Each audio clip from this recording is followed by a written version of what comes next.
Thank you so much for taking the time to do this interview with me. I'll begin with my first question. The introduction of your book, Theatre and Photography, begins with a description of an event on the street where photography is part of a piece of street theatre by an unknown street artist. I think it would be great to get a brief description of this, as it would be a great beginning to this conversation. Yeah, thank you. That text came from kind of emerged from my memory when I was thinking about when asked to write a book about theatre and photography, and a book that was intended to be as wide as possible in its considerations of theatre and photography. I was trying to think what had made me interested in that conjunction in the first place. And I knew that partly it was because I had an interest in both theatre and in photography, and I had some experience of kind of doing photography in a theatre context. And I was trying to think to when I might have started to find that interesting. And I remembered a performance, and I don't know the name of the performer. I never knew the name of the performer. It was a street kind of clown performance that took place during the Edinburgh Festival, though I don't think it was part of the festival or the festival fringe. And even I don't know whether it was a performer based in Edinburgh or whether it was somebody who came for the festival.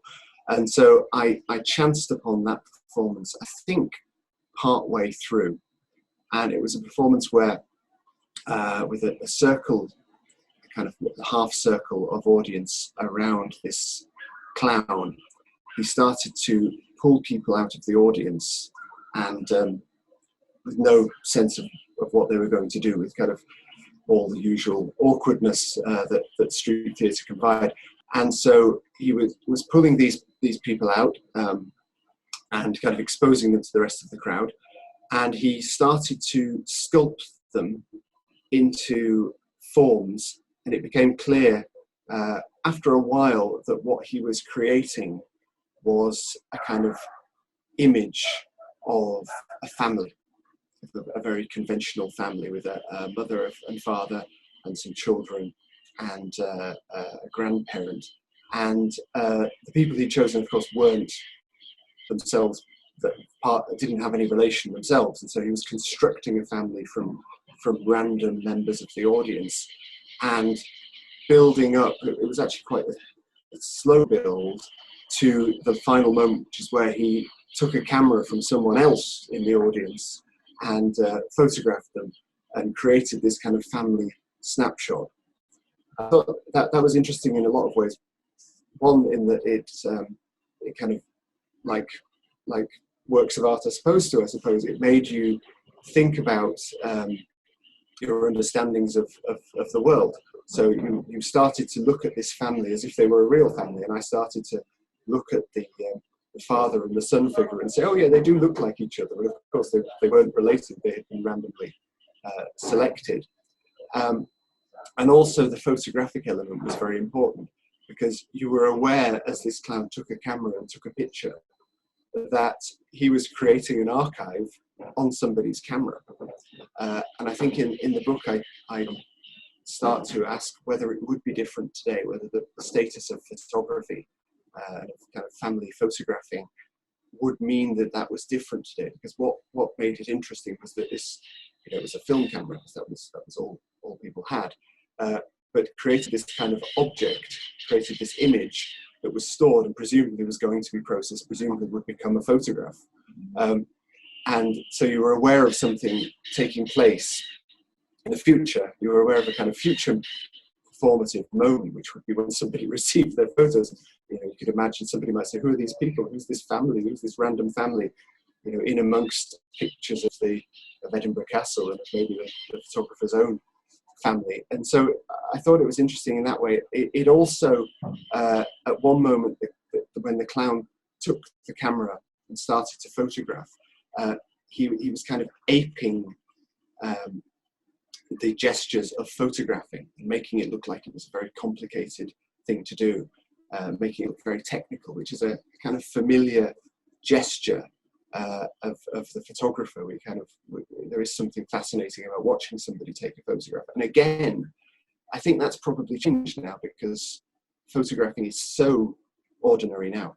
I think Pierre Bourdieu talks about how the photographing is ordinary in the process of kind of having a family and of memorializing a family, and it's become even more so because everybody has a camera if they have a smartphone, which in many places most people do, and so that maybe that kind of gesture of the expertise of the photographer, the difficulty of photography, maybe would be less pronounced now, but it made one reflect on this kind of figure of the photographer, whether it's the designated family photographer, which would usually be kind of gendered. I think at that time it would usually be a kind of father figure who'd be the one who knew how to use the camera, who knew how to set the focus and all of that.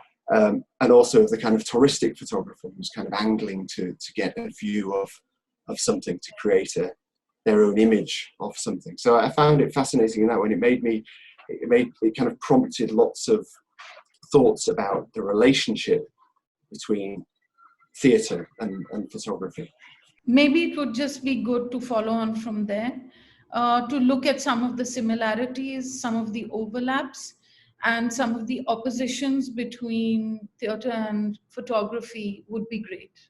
My starting point in the book is that photography and theatre seem very, very different in some ways. Photography seems to be about creating something permanent, potentially, and certainly something that's external to a situation, whereas theatre is often emphasised in terms of the here and now, the kind of assembly of people and the specific moment without which it can't happen. And they seem very different in that way. Photography is very clearly kind of part of a media landscape. Theatre is maybe only arguably a form of media. I think in some ways theatre is very much within the media, and in some ways it somehow escapes that. And certainly some people who are engaged in theatre see it that way, and some scholars of theatre see it as being very much outside of kind of mediatisation and outside of that kind of that universe. Whereas photography is fairly clearly a key part of how the media operates. But I was also interested in similarities and in or maybe if not similarities, shared preoccupations. So I was interested in the fact that we kind of think about framing and staging, which are similar, distinct but similar ideas. There's a kind of a preoccupation with light in both theatre and in photography. And you can look at the history of stage lighting and see how important light became, both as a kind of material necessity, but also as something aesthetic. Photography, obviously, literally, the word light is contained within the word photography, and is concerned with how something responds to light. So I thought that was another comparison. And I suppose I was also fascinated by the earliest kind of theatre photography in the 19th century, which by some accounts isn't really properly theatre photography, in that it doesn't take place in theatres, but it's kind of studio portraits of actors. And there's a kind of interesting visual evolution in that work where these portraits become increasingly rooted in theatre. They become increasingly referential of theatre performance. So actors are posing in role, they're posing in costume, they incorporate scenery from the theatre.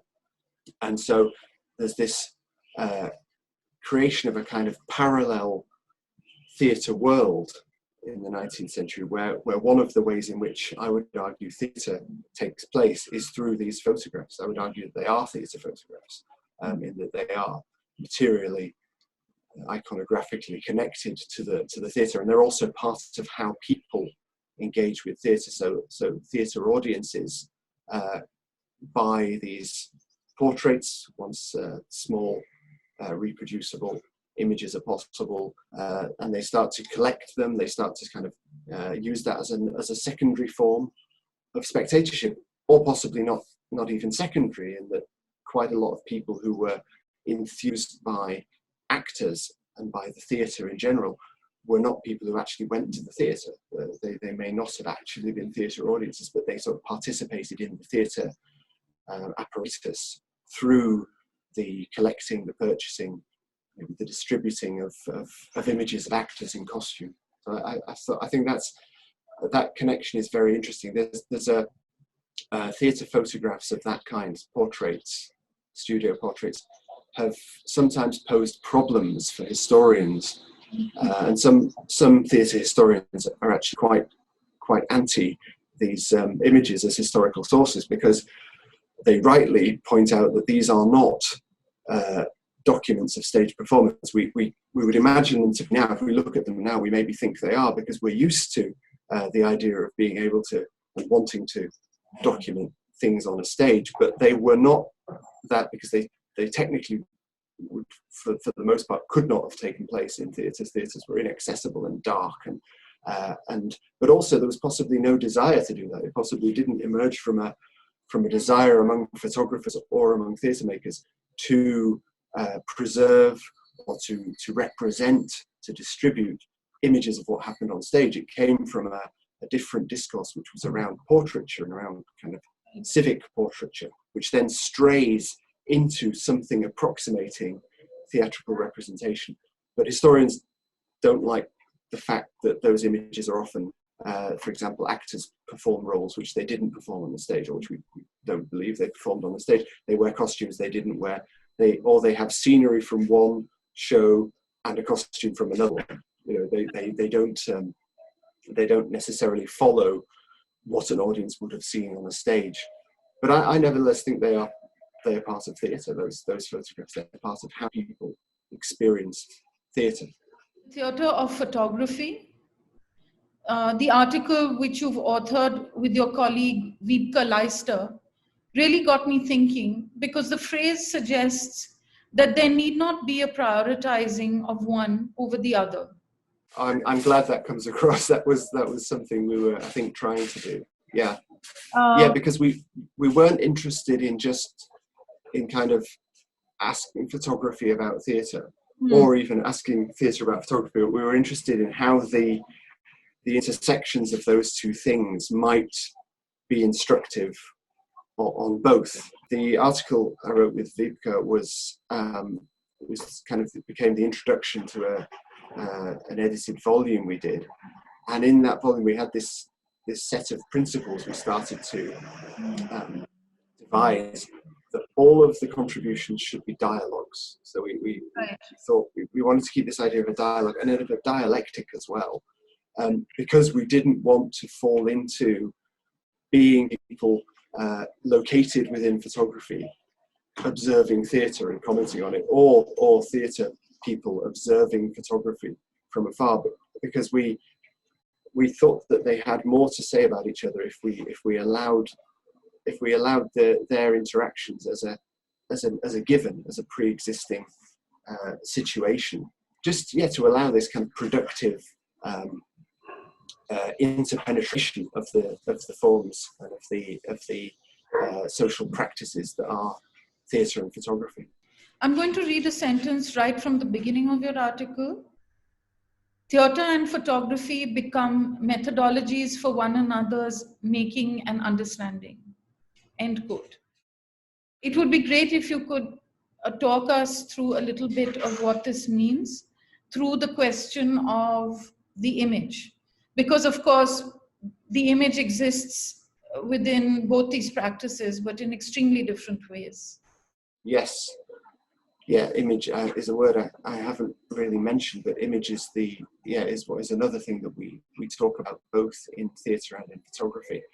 And that for me came from thinking about this idea of the image. I was interested in what images are in theatre, and that's an interrogation that goes back at least to Diderot in a French intellectual tradition, thinking about theatre.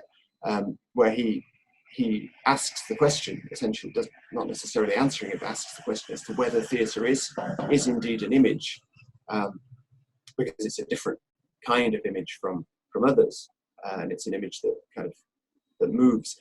I was intrigued by the fact that we think of theatre, for example, if we were thinking about the difference between photography and theatre, one of the most obvious differences we might point to is that theatre moves and photography doesn't. Now, you could argue with that and say photography does move because images move around, they circulate, they're transmitted, they're placed on a wall or they're placed on the internet. And also, I think today especially, and possibly at the very beginning of photography as well, the idea of movement is there. And so we differentiate, we find it difficult sometimes now to differentiate between clips and images, for example. We've become accustomed to the idea that they kind of exist in the same spaces on the same platforms. You record both on the same cameras generally nowadays. And similarly, early on in the history of photography, there was this preoccupation with creating or observing movement through photography. So I think movement was always there, but there is something in our associations that would suggest theatre's moving, it's also alive, it's live, whereas photography is maybe, by contrast, would seem to be dead and would seem to be still. And I wanted to think about, photography has allowed me to think about how theatre also contains stillness across different forms of theatre in different places, in different times. You have tableau vivant, you have the kind of crystallization of movement in no theatre, you have the kind of stillness of exhaustion in some performance art. So a lot of the things that we are most, we most remember about performances and about theatre can actually be things that are still. And I think thinking about theatre with photography or photography with theatre kind of allows you to realize that those things are there. So they don't end up just kind of going off into their own corners with their own characteristics. I was never particularly interested in finding out what's the specificity of the medium of photography, what's the specificity of the medium of theatre. That wasn't particularly interesting to me because I think media are always already interacting and appropriating each other. They're never discrete enough that you could have a kind of meeting of the two. They're already involved in each other's business and in each other's modes of representing. And so it was about seeing what insights could come from imagining them together, imagining them not different. So when theatre and photography are brought into relationship with one another, conceptually, but also as part of process, there are, as you mentioned again in your article, acts of translation and or remediation that occur. So there's a really interesting sort of example you take, I think, of this, which is with reference to the work of the neurologist Duchenne de Boulogne, together with the younger brother of the Parisian photographer Nadar in the 19th century.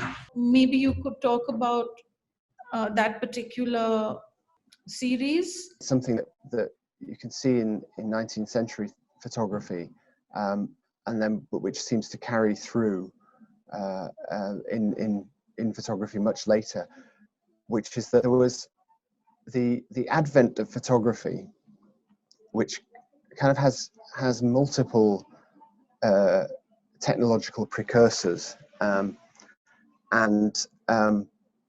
it comes from a number of different places and different desires in the people doing the inventing and the experimenting, and some of which are very much kind of about aesthetics as much as being about scientific experimentation. And what was interesting to me is that photography was quite early recognized as potentially being capable of kind of stilling the body in a way that renders truth accessible. or at least that was the kind of discourse that would be present, that photography would allow kind of observation and access to the truth of movement and of humans. And at the same time, or certainly almost at the same time, there's this discovery of photography as a means for creating images, for constructing images and making representations.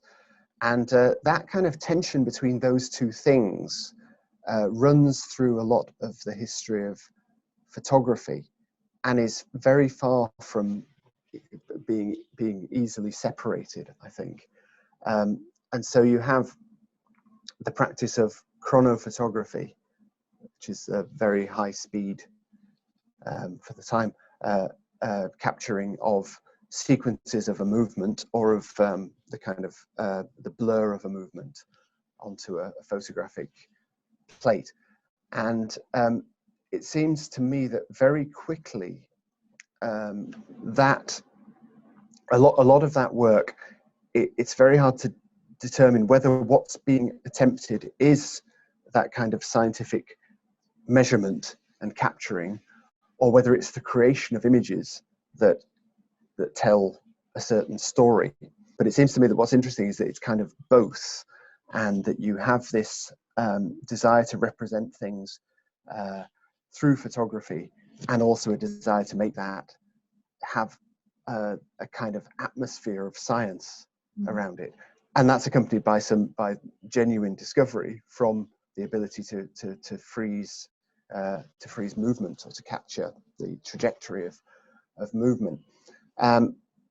I first noticed this, or was first kind of started thinking about this, when looking at photographs of Charcot's patients in Paris, called hysterics at the time, and noticing how much those images resemble theatre photographs from roughly the same period, though theatre photographs would be created with a very different technical process, possibly, and would have a completely different set of objectives.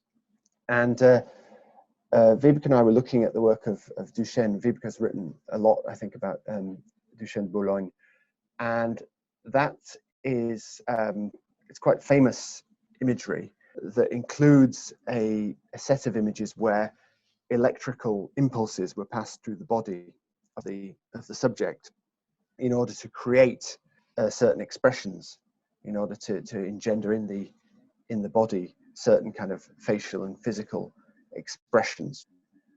I think it was a lot of the discourse was around a kind of mimesis using this technology.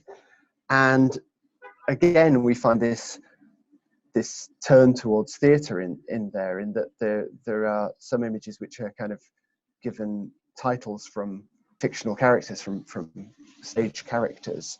So it's about recording an experiment, the experiment of kind of electrocuting people effectively, but also about creating a kind of image that can be placed in a kind of iconographic tradition, and that seems very very associated with theatre.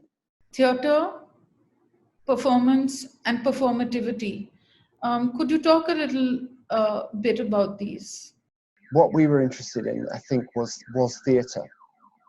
In that, we were interested in theatre as a social practice, as a social relation, and the kind of assembly, and maybe as an apparatus. We use that term a little bit as a way of talking about how we're thinking about theatre, and that got us away from merely thinking about the fact that some things are performative, perhaps. And there is a risk in performativity is a really useful term. We use it all the way through the dialogue, but there's always a risk that if we start looking at things as being performative, we realize that everything's performative, and then we risk that performativity and performative might have no meaning if we persist. It'll be totalized. And so we wanted to think about theatre as like I say, as a kind of social relation, and a kind of as a material relation as well. the questions of performativity do arise in that there is a number of kind of genres of photography which are seen to be performative and which have been analysed as such.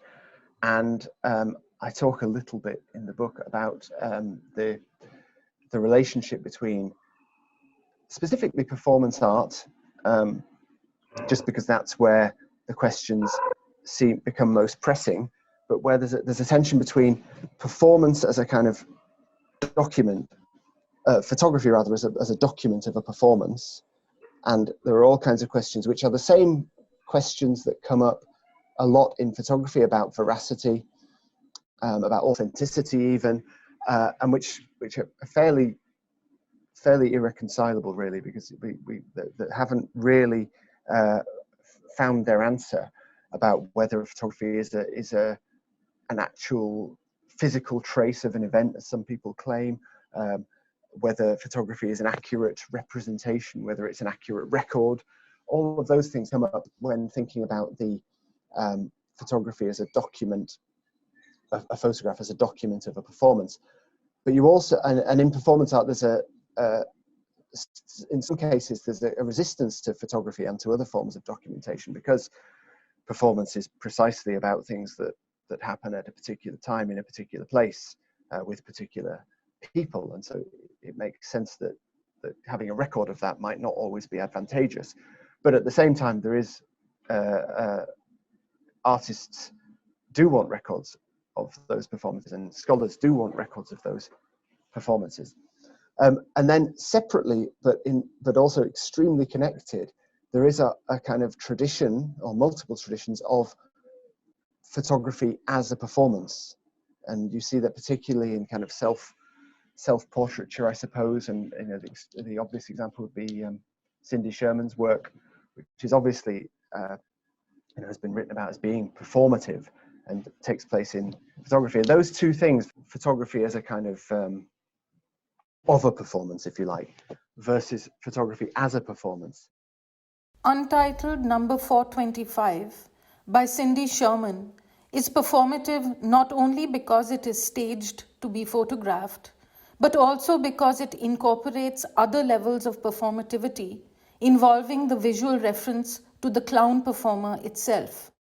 The hyperreal colors, the larger-than-life scale of the image, the staging and framing of the figures, all gazing directly into the camera as part of a digitally composed multiple portrait, acted out by the artist herself. With an acute postmodern awareness, Sherman is not only clowning the codes of the clown, she is playing with our viewing conventions and our archetypical images. She defamiliarizes and subverts the idea of the harmless joker up to the point where the image actually seems to turn against the viewer. It invades our space, returning our gaze while the laughter gets stuck in our throats, since we cannot laugh back at the depicted clowns to release ourselves from them or to correct them. Simultaneously, they seem untouchably safe in their world, making us feel excluded and exposed in our own. Framed by the three mocking rictus masks that fill the frame from both sides, Sherman's digitally composed image also represents a much smaller fourth figure hiding in the distance. Looking to the camera, she inhabits the shy posture of a pigtailed schoolgirl, presenting her body in profile, triggering the nightmarish image of being laughed at and isolated, urging the viewer to identify with her. The image merges the positions of the mocked outsider in front of the image with the ridiculed outsider inside the image. There's the question of the spectator, and that the viewer of a photographer is viewing the photograph, now, potentially. And that the relationship between the viewer and the photograph in some ways is more interesting than the question of the relationship between the object photographed and the photograph. I think almost always that's more interesting, and it's the relationship between the object and the and the photograph is far more discussed, and this is a much bigger subject. But I think it can sideline the other relationship, the one we know more about, or we could know more about, which is the one between the person, the user of the photograph, and the photograph. And I guess theatre helps to think about that in some ways, because viewing in the theatre is distinct, because you are potentially being viewed doing your viewing in a way that you're not with a photograph, although photographs can give that impression too. And in the theatre, obviously you are seeing a representation of something, and you're seeing something that, for example, you might be seeing an account of historical events in some plays, and so you are seeing those events in some way, but you're also always seeing somebody standing on a stage. You're always watching somebody work as well now, and you're always, I think, aware of both of those. And I think obviously there's the idea of a suspension of disbelief. You can accept that is part of spectatorship without imagining that it's ever total. Like, I think people are still aware that what they're seeing is theatre, almost all the time, possibly all the time. And so there is this kind of dual attention which theatre audiences are able to do, very, very easily, seemingly. And so I think there's something about spectatorship and viewership that maybe is helped by thinking about theatre and photography together, that emphasises, like I said, I think the idea of the importance of theatre for us was this idea of an apparatus. The apparatus was the best term we found for talking about theatre in a way that didn't reduce it to one particular element. Right. There's a tendency to think about, and I think it would possibly, if you were thinking about theatre and photography and comparing them as we were, there's a chance that you might start to kind of fetishize the watching of what's on stage at a particular moment, to bracket everything else out. And we were pretty keen not to do that, and to remember that theatre going includes seeing a photograph of a production before you go. It includes taking public transport. It includes whatever happens before the show, whatever happens after. It isn't merely the things that happen once the curtains open, if you like. We really did want to push this idea of an apparatus in the sense of being a network of elements. It's been theorised a great deal, this idea of an apparatus, and we weren't particularly choosing one of the versions of that concept, but we thought that meant that we could include all the elements and all of the vectors of power within a relationship as well. And we tried to do that with photography and with theatre. So I'm going to come to my last question. The street scene that you described right at the beginning of this conversation, which is in the introduction of your book, Theatre and Photography, reminded me, of course, of Bertolt Brecht's text, The Street Scene, which he wrote in 1950, and which is the foundation of his theory of epic theatre. So the technique that Brecht's street scene model proposes uses an everyday event as the premise. The example here is a traffic accident. The model proposes demonstrator, eyewitness, and bystanders' accounts of the event, with their multiple viewpoints and interpretation as the basis for a form of theatre connecting art and real life. I find this, of course, extremely relevant to everything that we've discussed today. I have two questions. One is about the role of the photographer. You've talked a little bit about this earlier, and I was wondering if you wanted to discuss this a little bit more. The other thing is sort of the publicness of the street scene. Makes me think a little bit about questions of image making and image receiving in this context.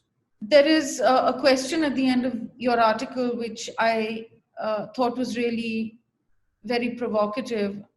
And I quote, "What does this mean if we are forever subjected to the media apparatuses of photography and theatre?" Yeah, absolutely. And I know the street scene of Brecht. I don't think I mentioned it, but there's a lot of there's a lot on Brecht in my book, but in a separate section.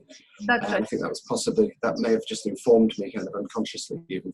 But yeah, absolutely. I've talked a little bit about the kind of figure of the photographer in the landscape, and elsewhere in the book I talk about photographers as characters in plays. What's most striking thinking about that scene now and the street scenes that it's describing is that I think you talked about the idea of the public kind of image making, and I think in some way it might be a bit of a lament to public space, because the biggest shift in the sort of in civic structures that I can think of since, because I think I don't remember what year it was, but it's in the mid-90s that scene I described happened, and a big shift since that time has been the reduction of public space, or the conversion of public spaces into private ones, and which has a relationship with photography as well. I mean, it's obviously interesting in terms of the assembly that is a prerequisite for theatre, and whether that would be possible, for example, whether the scene I described would be possible in a privatised public space, public quotes, space, which I think it probably wouldn't, because almost any organised looking activity that takes place in those spaces is quickly stopped.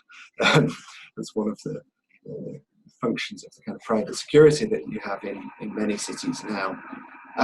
And in terms of photography, it reminds me of the fact that one of the things that is prohibited in privatised I don't know what's called them, but privatised spaces that are also public, is that there's often restrictions placed on photographing.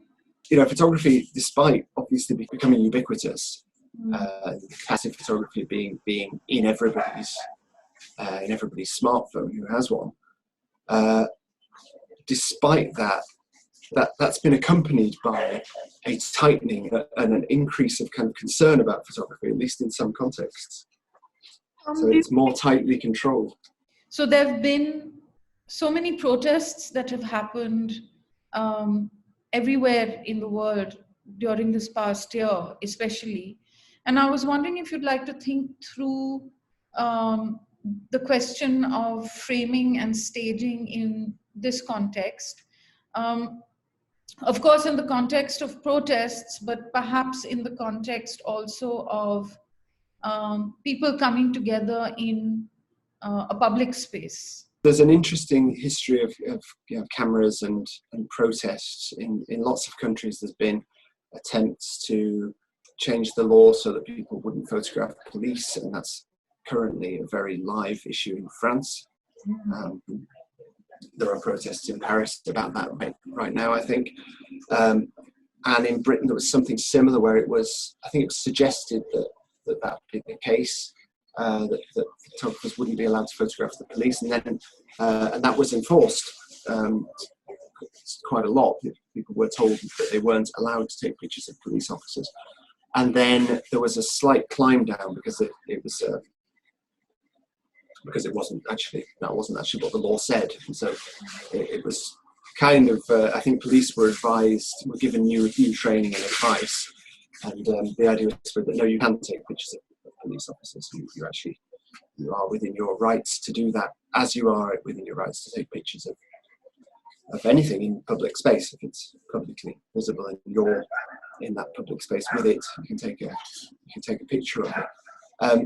And in protest, there was an interesting moment for this with the spread of smartphones, when it became clear that phones could be used to document protests in ways that would support the protesters. And so, abuses of power, and obviously in the States, we have some extreme examples of abuses of power that we only know about through smartphones, through recording. And I don't know about now, but I remember thinking a few years ago when that was first emerged as a phenomenon, that you would have recordings of things. It created certain optimism among those sympathetic to protests that now finally there would be a kind of justice, because you'd be able to record what happened and the world would be able to see, and that maybe the authorities would realise that it was that they could no longer behave in these ways. But I think I'm not sure about right now, but I certainly had the thought not long ago that actually we've gone into a different phase where, yes, all those things can be recorded, but nobody cares. So there are recordings of police brutality, for example, on protests, but it doesn't amount to anything. It's still the existing mechanisms, the courts or the complaints processes don't care that that's the case. So there was a moment of optimism, which I think was followed by a pessimism about that. I'm not sure at the moment, but it's clear that the cameras and self-recording, selfies being one form of that, are kind of now a part of protest. They're part of how it works, part of the staging of Yes. Of protest. Yes, with all of those, sometimes seen as being a kind of a distraction from the protest by some. I think on kind of both sides, if you like, on the side more sympathetic with the protest or with the authorities, it's seen as potentially being, like I say, a form of narcissism, but also being seen as a way of accounting for and keeping a record of what happens. I keep coming back to the idea of a social relation of theatre and of maybe an apparatus. Maybe that's still a way of thinking about it, because it gives you that. It means that you're always talking about a society. If you're talking about a theatre, you're talking about a society of spectators. thank you so much for taking the time through Sure. 2 months, and I'm really happy to have met you. Yeah, likewise. I hope we can stay in contact. It's been a pleasure. Yeah.